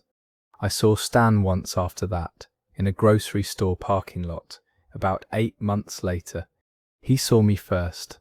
He did not say anything, and neither did I, and I have replayed that for longer than it deserves. That story ends there. I am not going to make a joke at the end of this one. Stan had access, and a paper thermometer, and a room full of people who trusted him because he was the guy who organized the chili cook-off, and somewhere in those 6 weeks he decided that a number he wrote with a marker was more real than the number the website was keeping. He took money from a widow in a building where every single donor's name was published on a page he taped to the wall himself. Our narrator waited. He checked with Roseanne before he checked with anyone else. He never made a scene, and he handed 6 printed pages to one person and let it go. There is nothing clever to say about this one. He wrote a smaller number on the wall and hoped nobody would ever look at the bigger one. The last one tonight is a warmer one, and it takes 4 years to land. I am 33 and I am a data analyst for a non-profit that runs community health programs, screenings, vaccination clinics, a diabetes education program, that kind of thing. I do the numbers, who we served, where, what changed, and whether any of it worked. My director when I started was a woman named Corinne. She was in her late 40s. She had been there 11 years, and she was very good at the parts of the job that involve a room. Boards liked her. Funders liked her. She could take a slide I had made and present it better than I ever could. And for the first year, I thought that was a partnership. Corinne also ran the department the way a person runs a department when they are worried. Everything on the shared drive. No local files, no personal folders, no working on your laptop and uploading later. She wrote the file naming convention herself, which was the program code, then the date, then the version number, then the initials of whoever touched it last. She required a working draft uploaded every Friday, whether it was finished or not. She said it was so nothing would be lost if somebody left. I believed that, and it is even true. The reports went out under her name, all of them. That is normal for a director in a small shop, and for the first 2 years I did not think about it much, because my name was in the acknowledgements, and my title was going up, and the work was interesting. What changed was the conference. 3 years ago she presented our diabetes program evaluation at a regional public health conference. It was the biggest piece of work I had ever done, about 14 months of it, including a matched comparison design that I had built and argued for and defended when she wanted something simpler. She presented it as her methodology. She used the word I 9 times in the section about the design, which I know because a co-worker who was in the room counted, which tells you something about how it landed with other people too. I said something to her afterward, badly. I said I would have liked to be there, and she said budget, and that was the end of it. Then it started costing me real things. A promotion cycle came and went, and the feedback was that I needed to demonstrate more independent analytic leadership. A grant application went out with a named evaluator on it who was not me. A colleague at another organisation emailed me a question about our match design and copied Corinne, and Corinne answered it before I did and got it slightly wrong. I updated my resume about 6 times that year and never sent it anywhere because I liked the work and I was 31 and I did not know how to explain in an interview that my portfolio was a folder full of somebody else's reports. There was one afternoon in February that I still think about. A woman from a university called our main line looking for whoever had done the match design, because she was building something similar and wanted to talk methodology. The front desk sent it to Corinne. Corinne took the call in her office with the door open, and I could hear about a third of it from my desk. And at one point she said the thing about how we had chosen the comparison sites, and she got the criteria backwards, and I sat there with my hands on my keyboard and did not move. I told myself that night that it did not matter, that the work was good whether or not anybody knew whose it was, and I believed that for about 11 months. Then last spring, our biggest funder ordered a methodology audit. Not because of anything bad. They were expanding the program to 4 other counties, and they wanted an outside team to verify that the evaluation design would hold up at scale. The audit team asked for documentation of the analytic decisions, not the final reports. The working record, every version, every change, and who made it. Corinne told them the department worked from a shared drive and that everything was there, which was completely true, and which she said with total confidence, because in her mind everything on that drive was the department's, and the department was hers. The shared drive had 4 years of it. Her file naming convention, her Friday upload rule, her prohibition on local files, every version of every document, with initials in the file name and full version history behind it. The methodology memo, where I proposed the match design, dated 11 months before the conference. Her comment on that memo saying she was not sure it was worth the extra work. My response, the 11 drafts, between that and the final.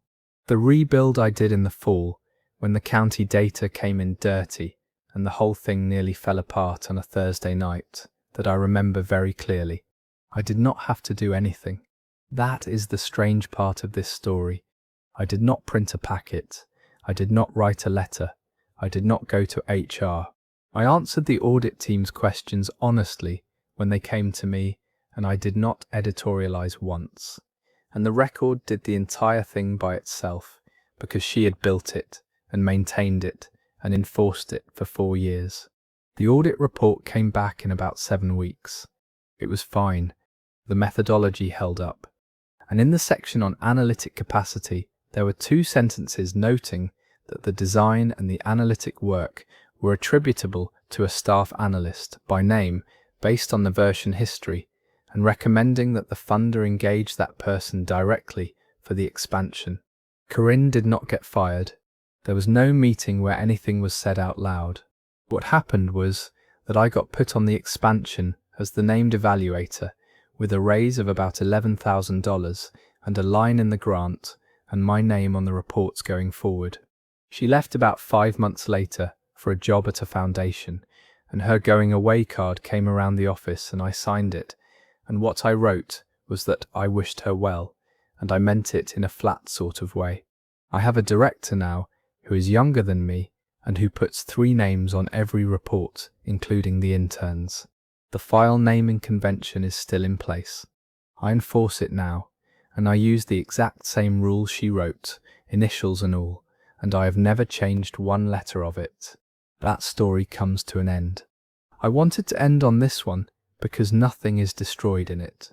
Corinne had spent 11 years being the voice in the room and had slowly stopped being able to tell the difference between the work she presented and the work she did.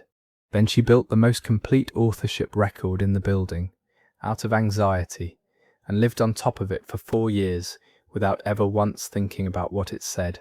Our narrator kept working, kept uploading on Fridays, and when somebody finally asked the drive a question, the drive answered. 4 years of quietly doing the work is not a wasted 4 years if somebody was writing it all down, and it turned out somebody was. That is everything for tonight.